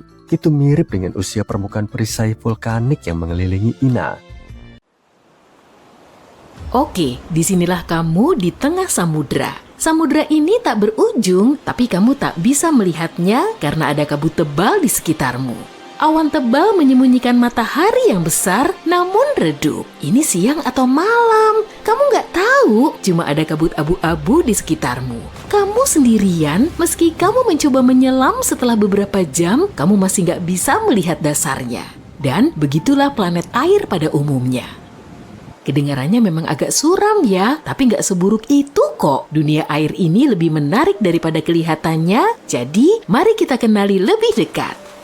Planet samudra adalah planet yang sesuai tebakanmu, sebagian besar terdiri dari air, es, dan mungkin sedikit bebatuan. Coba ingat kembali samudra di bumi, kedalamannya yang mengerikan, Palung Mariana, dan lainnya. Nah, sekarang bisakah kamu menebak berapa banyak ruang yang dibutuhkan seluruh air di bumi? 0,025%. Benar. Sekarang coba bayangkan dunia yang terdiri dari 40-60% air. Kalau kamu menyelam ke sana, kedalamannya bisa lebih dari 95 km. Dibandingkan dengan ini, kedalaman 9,6 km, Palung Mariana kita nggak ada apa-apanya. Dan yap, tekanan di sana amat sangat besar, bisa mencapai 20.000 atmosfer bumi. Sangat menghancurkan. Meski terdengar menakutkan, mengetahui lebih banyak tentang planet-planet ini masih sangat menarik. Untungnya menurut perhitungan para ilmuwan, mungkin ada banyak planet seperti itu di galaksi kita. Jadi kamu nggak perlu pergi jauh-jauh, kamu bisa menemukan planet air ini di tata surya kita. Bukan planet tentunya, melainkan bulannya. Jupiter punya Ganymede dan Callisto, sementara Saturnus punya Titan dan Enceladus. Samudranya bisa mencakup hingga 30% masa bulan-bulan ini. Meski begitu, kita belum tahu apakah samudra ini tertutup lapisan es yang tebal atau tidak. Tapi kita telah menemukan beberapa planet samudra murni. Ini terjadi karena kondisi keberadaan planet-planet ini sangat spesifik. Misalnya, planet ini seharusnya berukuran 6-8 kali lipatnya bumi. Kalau lebih kecil, permukaannya akan berbatu. Tapi kalau lebih besar, itu akan berubah menjadi raksasa gas. Pada saat yang sama, planet ini harus berada di zona layak huni bintangnya. Kalau sedikit lebih jauh, planet ini berubah menjadi raksasa es atau bumi super yang dingin. Jadi ya, planet-planet ini punya banyak syarat. Kita mulai menjelajahi planet-planet ini pada tahun 1970-an. Namun sejak itu, kita hanya menemukan beberapa tapi masih sangat menarik. Planet pertama adalah Gliese 1214b. Itu adalah planet samudra pertama yang kita temukan. Awalnya para ilmuwan cuma melihat titik kecil yang redup. Titik ini ternyata adalah bintang katai merah Gliese 1214. Bintang yang biasa-biasa aja ini berukuran 5 kali lebih kecil dibanding matahari kita dan 300 kali lebih redup. Para ilmuwan gak terlalu memperhatikannya, tapi pada tahun 2009 mereka menyadari bintang ini punya satu planet dan planet ini ternyata agak aneh. Bumi super ini 2,5 kali lebih besar dari bumi dan 6,5 kali lebih berat. Tapi pada saat yang sama, kepadatannya sangat kecil dan gravitasinya hampir sama dengan planet kita. Dengan kata lain, hampir nggak ada batu dan logam di sana. Tapi itu juga bukan raksasa gas, jadi hanya ada satu pilihan yang tersisa. Planet ini tertutup air dan es. Dan begitulah cara kita menemukan planet samudra pertama. Sebenarnya kita cuma berasumsi planet itu terdiri dari air karena itulah hasil perhitungan matematisnya. Faktanya, planet ini agak membingungkan, sulit untuk dijelajahi, dan sejauh ini para ilmuwan belum bisa menemukan apapun di sana. Nggak ada hidrogen, helium, air, nihil. Alasannya lapisan luar atmosfer planet ini sangat padat dan menyembunyikan komposisinya dengan sempurna. Tapi meski begitu, itu mungkin dunia air. Gliese 1214b sangat dekat dengan bintangnya. Jaraknya cuma 0,014 unit astronomi, kurang dari jarak antara bulan dan kita. Setahun di sana berlangsung selama 36 jam dan suhunya sangat liar. Para ilmuwan berpendapat bahwa suhu rata-rata di sana bisa mencapai 120 sampai 280 derajat Celcius. Fiuh, panas banget. Ingat deskripsi menyeramkan di awal tadi? Sebenarnya menghabiskan waktu di Gliese 1214b bakal agak berbeda, lebih mirip berenang di ketel uap. Karena suhu yang super besar, samudra di permukaan ini akan terus-menerus dalam keadaan mendekati titik didih tanpa benar-benar mencapainya. Jadi, bayangkan kamu turun ke permukaan planet ini, terbang menembus awan uap, kemudian kamu tiba-tiba masuk ke dalam air. Apa? Tapi kapan kamu masuk? Ini terjadi karena batas antara uap dan air di Gliese 1214b sangat tidak jelas. Kamu jelas nggak bakal bisa berenang ke dasar samudra ini, tapi kemungkinan besar bagian bawahnya ditutupi lapisan es panas yang sangat tebal. Ini seperti es biasa, tapi nggak begitu memedulikan hukum fisika. Jadi es ini nggak meleleh meski terpapar suhu yang sangat besar. Dan ketebalan es ini bisa mencapai 4.800 km. Jadi, sekian cerita Gliese 1214b yang menyeramkan dan nggak ada Airbnb di sana. Nah, meski kita nggak bisa menjamin 100% bahwa ini adalah dunia air, kita masih punya kandidat lain untuk posisi ini. Planet yang baru ditemukan ini bernama TOI 1452b. Planet yang terletak di konstelasi Naga ini berjarak hampir 100 tahun cahaya dari kita. Planet ini ditemukan menggunakan teleskop TESS oleh sekelompok peneliti dari Universitas Montreal. Planet ini juga termasuk dalam kelas bumi super, ukurannya 7 kali lebih besar dari bumi, tapi 48 kali lebih berat. Sekali lagi, kepadatannya sangat rendah, karenanya para ilmuwan menduga bahwa hampir seluruh planet ini terdiri dari samudra raksasa. Di sini kita sedikit lebih beruntung nih. Dunia ini bukan cuma genangan air raksasa dan es tebal. Di planet ini mungkin ada permukaan berbatu jauh di bawah air seperti di samudra pada umumnya. Tapi jangan terlalu heboh dulu deh. Samudra ini bakal sangat berbeda dari yang kita kenal. TOI 1452b juga mengorbit Katai Merah kecil. Dan bukan cuma satu, melainkan 2 sekaligus. Pada saat yang sama, jika planet sebelumnya dekat dengan mataharinya, planet ini sebaliknya amat sangat jauh. Jaraknya 2,5 kali lebih jauh dari bintangnya daripada jarak Pluto dari matahari. Dan kecepatannya sangat tinggi, setahun di sana hanya berlangsung selama 11 hari. Tapi kita masih belum tahu banyak hal tentang planet ini. Kita mungkin akan mendapatkan informasi baru saat para ilmuwan mengamatinya dari teleskop James Webb.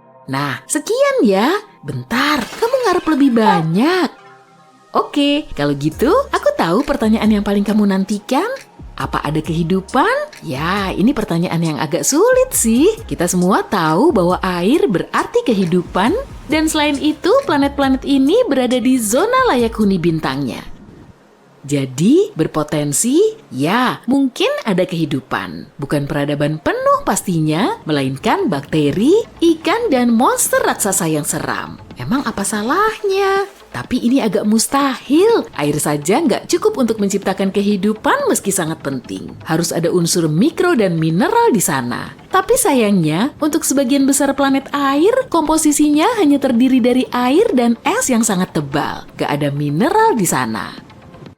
Tapi jangan nyerah, masih ada beberapa kemungkinan nih. Pertama, ada meteorit dan komet. Keduanya bisa membawa mineral yang diperlukan ke planet ini. Makin sering mereka menabraknya, makin tinggi kemungkinan mereka. Kita sudah menemukan Kepler-22b, eksoplanet kecil di rasi bintang Cygnus. Emang kelihatannya nggak penting, tapi sebenarnya penting. Ini adalah planet pertama yang berada di zona layak huni yang ditemukan teleskop Kepler. Berarti mungkin ada air di planet ini. Kalau ada air, mungkin ada kehidupan. Kepler-22b bisa jadi rumah baru kita, jadi perhatikan baik-baik. Menemukan planet baru itu nggak gampang sama sekali loh. Nggak semuanya bisa dilihat lewat teleskop yang super keren, bahkan yang secanggih Hubble sekalipun. Kadang bintangnya kecil dan redup banget sampai susah ditemukan di peta. Seperti Kepler-22, saintis sampai harus menggunakan metode khusus. Pertama-tama mereka mengambil banyak foto bintang itu dalam beberapa periode waktu, lalu mereka mengamatinya dan berpikir, bintang ini punya bintik gelap nggak ya? Kalau ada, mungkin aja itu planet. Foto-foto itu sebenarnya membantu menemukan hal yang penting banget. Misalnya, pertama planet ini ada, kedua ukuran, radius, dan jarak pada bintangnya. Terakhir, apa kita bisa hidup di sana? Sekarang kita tahu Kepler-22b mirip banget sama planet kita dan kemungkinan bisa jadi bumi kedua. Jaraknya juga deket banget, cuma 635 tahun cahaya. Kira-kira 4,8 kuadriliun kilometer, tapi Kepler-22b salah satu opsi terdekat. Kepler-22, bintang Kepler-22b adalah Katai kuning, mirip banget sama matahari kita, ukurannya sama, radiusnya sama, bahkan umurnya hampir sama, 4 miliar tahun. Yang beda cuma terangnya, bintang ini lebih redup kira-kira 20% dari matahari, jadi meski udah berusaha sekeras apapun, bintang ini nggak akan kelihatan malam-malam. Ukuran planet Kepler-22b sekitar 2,4 kalinya ukuran bumi. Dari segi ukuran lumayan, radius lebih besar berarti kemungkinan adanya air dan ruang untuk hidup lebih besar juga. Meskipun pergi dari satu kota ke kota lain jadi jauh. Capek banget kan ngebayangin naik pesawat selama 3 hari? Kita nggak tahu berapa tepatnya masa planet ini, tapi menurut saintis sih lebih berat dari masa bumi. Sebenarnya, masa Kepler-22b bisa mencapai 36 kalinya masa planet kita. Artinya, gravitasinya luar biasa besar. Kalau planet ini 36 kali lebih berat dari bumi, gravitasinya sekitar 6 kali lebih kuat. Ngangkat 9 kilo kentang aja udah susah, apalagi 54 kilo. Ditambah lagi badan kamu bakal jauh lebih berat di sana. Jalan aja butuh otot yang besar, kamu harus jadi atlet binaraga cuma untuk berangkat kerja. Masalahnya, dengan gravitasi sebesar itu, tumbuhan bakal susah tumbuh di sana. Mereka butuh sedikit kebebasan untuk tumbuh dari tanah. Dan hewan, anjing dan kucing kita harus berotot untuk bertahan di sana. Tapi kalau planet ini udah punya hewan atau penghuni lain, kita udah punya gambaran seperti apa wujudnya. Mereka mungkin punya banyak kaki supaya gerak menjadi gampang, nggak tinggi tapi besar banget dan super kuat. Laba-laba raksasa berotot mungkin lebih seram. Untungnya informasi ini belum bisa dipastikan. Kalau kita beruntung dan gravitasi di sana ternyata cuma sedikit lebih besar dari gravitasi di bumi, hidup di sana tentu lebih gampang. Kepler-22b juga lebih dekat ke bintangnya sekitar 15% daripada kita ke matahari. Kalau Kepler-22b ada di tata surya kita, mungkin lokasinya di antara bumi dan Venus. Berarti kita bakal terbakar di sana. Enggak dong, bintang Kepler-22 cukup dingin, cuma sekitar 5.500 derajat Celcius. Makanya kita berasumsi suhu di Kepler-22b kira-kira sama seperti di bumi, tapi itu kalau planet ini mengorbit bintangnya sama seperti kita mengorbit matahari ya. Sayangnya kita nggak tahu itu. Kepler-22b bisa berputar mengelilingi bintangnya secara miring, misalnya seperti Uranus. Apa? Kamu nggak tahu kalau Uranus miring? Perhatiin juga deh cincinnya. Betul, Uranus juga punya cincin seperti Saturnus, tapi tegak lurus. Alam semesta emang misterius banget. Jadi kalau Kepler-22b beneran miring gitu, cuaca di planet ini juga bakal nggak bagus-bagus banget. Setelah musim dingin yang menusuk, bakal ada musim panas yang menyengat. Dan seperti planet-planet lain dengan penguncian pasang surut, kita cuma bisa hidup nyaman di lahan sempit yang terletak di antara dua sisi ini. Semoga aja Kepler-22b berotasi normal dan gak miring ya. Tapi nggak semuanya buruk kok. Menurut penelitian, mungkin ada laut di Kepler-22b. Tahu kan kalau air itu sumber kehidupan? Tapi dalam hal ini, manfaatnya bukan cuma itu, karena planet yang dipenuhi laut selalu punya suhu yang lebih stabil. Air menyerap sebagian panas dan menyebarkannya secara merata ke seluruh planet. Bagian yang panas jadi sejuk dan bagian yang dingin jadi hangat. Oh ya, bumi juga kayak gitu miliaran tahun lalu loh. Saat bumi mulai dapat genangan kecil pertamanya, bulan membantu genangan ini menyebar ke seluruh bumi. Berkat ini, bola terbakar saat itu berubah menjadi bola kecil yang penuh kehidupan. Jadi kalau Kepler-22b memiliki air tapi nggak punya atmosfer, menurut saintis, suhu rata-rata di sana kira-kira minus 11 derajat Celcius. Tapi kalau ada atmosfer seperti di bumi, suhunya bisa mencapai 22 derajat Celcius. Nah, itu baru pas. 1 tahun di sana sama dengan 290 hari bumi, kira-kira 9 bulan. Planet ini nggak punya satelit alami, jadi sayangnya kita nggak akan punya pemandangan cantik bulan. Tapi kita mungkin bisa melihat matahari sebagai bintang kecil yang jauh, kita bisa mengaguminya di langit malam sambil mengingat rumah kita. Tanpa sembunyi dari laba-laba raksasa. Itulah informasi yang kita tahu saat ini, sayangnya agak susah mengeksplor planet seperti ini. Jadi ada banyak banget data yang nggak kita tahu, misalnya, planet seperti apa Kepler-22b ini? Kita nggak punya informasi sepenting itu terkait planet ini. Kita nggak tahu Kepler-22b ini planet berbatu atau bukan. Kalau bukan, informasi-informasi tadi nggak berguna. Mungkin aja ini planet gas atau planet yang dipenuhi gas tapi intinya padat seperti Neptunus atau dunia air yang dipenuhi samudra raksasa. Kalau begini, Kepler-22b mending jadi planet air aja deh. Setidaknya, kita bisa bikin kota bawah laut di sana. Kita bisa memfilter airnya dan makan ikannya sampai kita menjadi spesies amfibi. Itu dihitung evolusi juga, bukan ya? Tapi menurut saintis, Kepler-22b mungkin aja mirip Neptunus. Sejumlah astronom bahkan mengkategorikan planet ini Neptunus Mini. Ini beneran nama kategori planetnya loh. Tapi hal ini belum terbukti. Meskipun kita beruntung dan ternyata Kepler-22b adalah planet berbatu, kita belum tahu kayak gimana atmosfer di sana. Apa planet ini punya atmosfer? Gimana kalau seperti atmosfer Venus yang beracun? Kita jadi harus hidup di bawah tanah supaya selamat di planet ini. Lalu kita harus mikirin sumber panas karena di bawah tanah kan dingin. Iya, semoga aja nggak kayak gitu ya. Ada banyak kemungkinan dengan Kepler-22b, sejauh ini belum ada jawaban pastinya. Tapi semoga saintis bakal nemu jawabannya sebelum kita memberangkatkan manusia dengan pesawat antariksa untuk menghuni Kepler-22b. Kita bakal kecewa berat deh kalau ternyata ini planet gas atau semacamnya.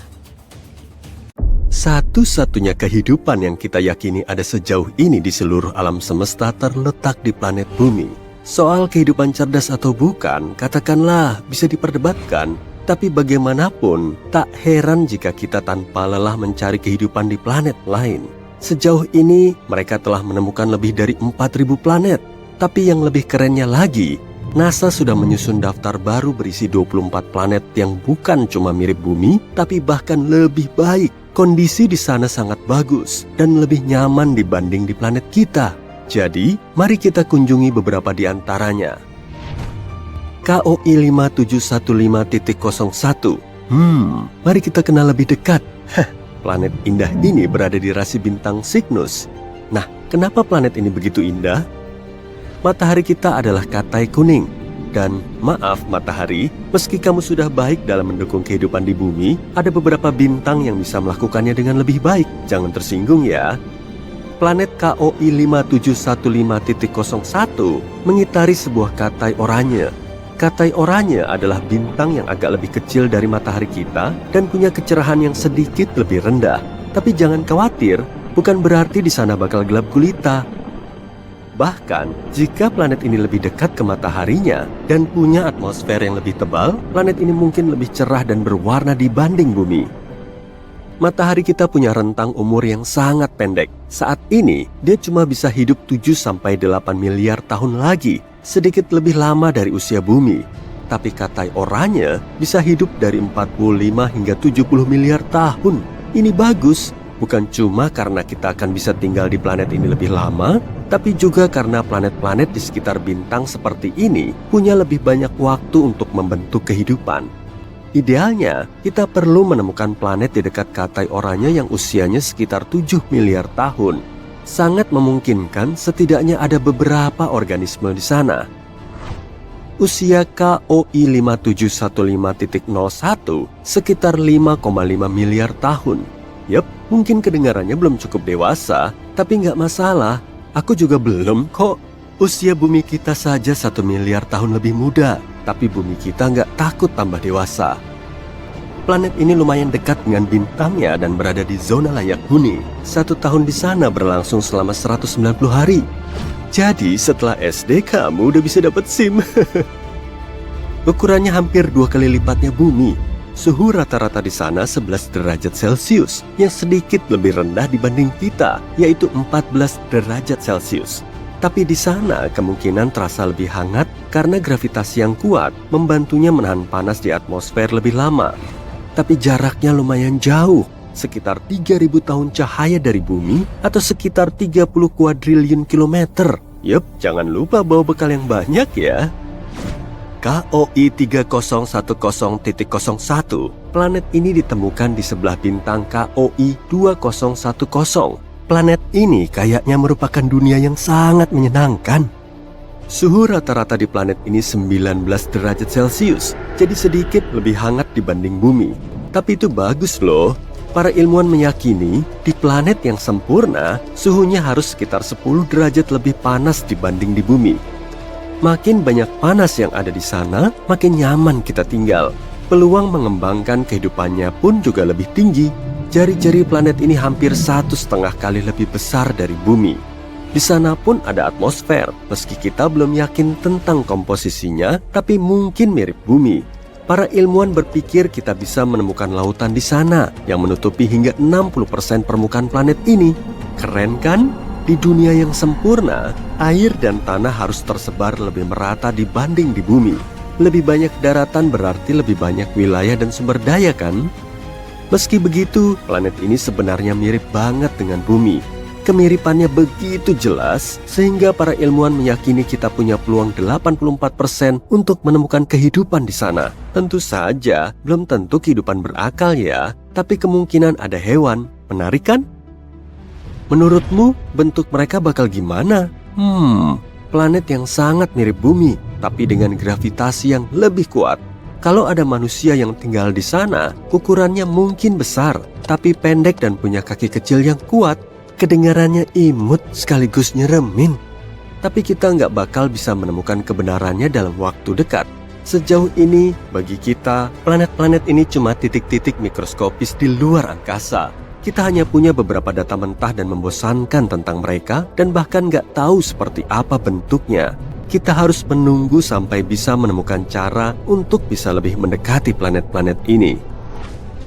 Kepler 186f. Ini juga salah satu kandidat terbaik planet berpenghuni. Planet yang lumayan mungil ini dijuluki sepupu bumi karena memiliki kemiripan yang tinggi. Tapi kedua planet ini lebih kayak saudara, bukan kembaran. Kepler 186f berputar mengitari katai merah.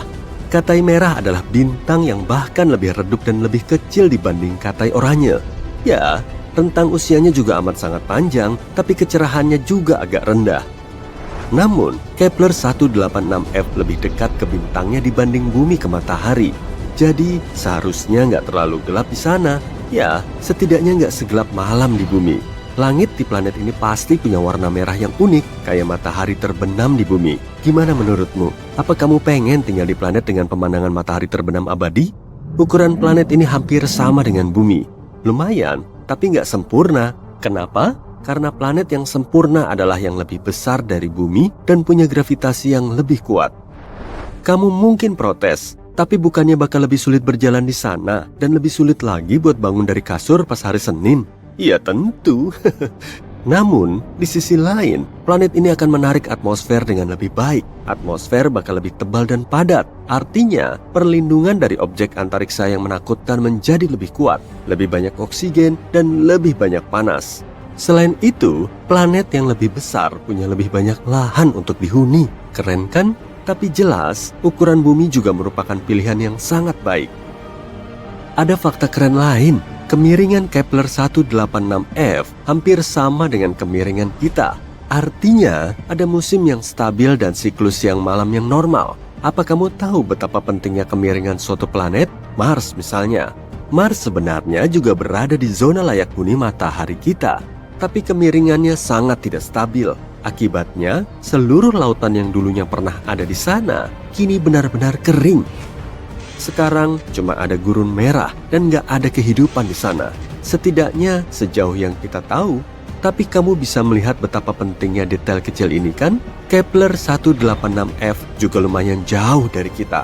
490 tahun cahaya, itu hampir 5 kuadriliun kilometer. Jadi, kita masih harus nungguin kemajuan perjalanan antar galaksi.